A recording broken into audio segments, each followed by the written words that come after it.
اللهم ربنا لا تزغ قلوبنا بعد إذ هديتنا وهب لنا من لدنك رحمة إنك أنت الوهاب. اللهم ربنا لا تجعلنا فتنة للذين كفروا واغفر لنا ربنا إنك أنت العزيز الحكيم. اللهم اغفر للمؤمنين والمؤمنات والمسلمين والمسلمات الأحياء منهم والأموات برحمتك يا أرحم الراحمين.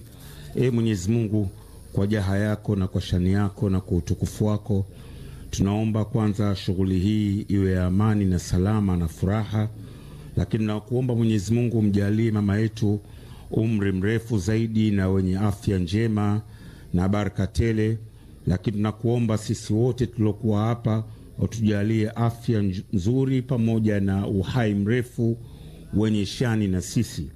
Tunakuomba Mwenyezi Mungu utuondoshe maradhi, utuondoshe hasadi, utuondoshe fitna, utuondoshe mabalaa, lakini utujalie kila lenye kheri ambalo unaamini sisi tunastahiki. Tunakuomba Mwenyezi Mungu tukiondoka hapa turejee salama majumbani kwetu, tuzikute familia zetu zikiwa na amani na furaha, lakini tunakuomba ujalie nchi yetu iwe na amani na furaha na salama. Wa sallallahu sayyidina nabiyana Maulana Muhammad al-Mustafa sallallahu alayhi wasallam. Alhamdulillah.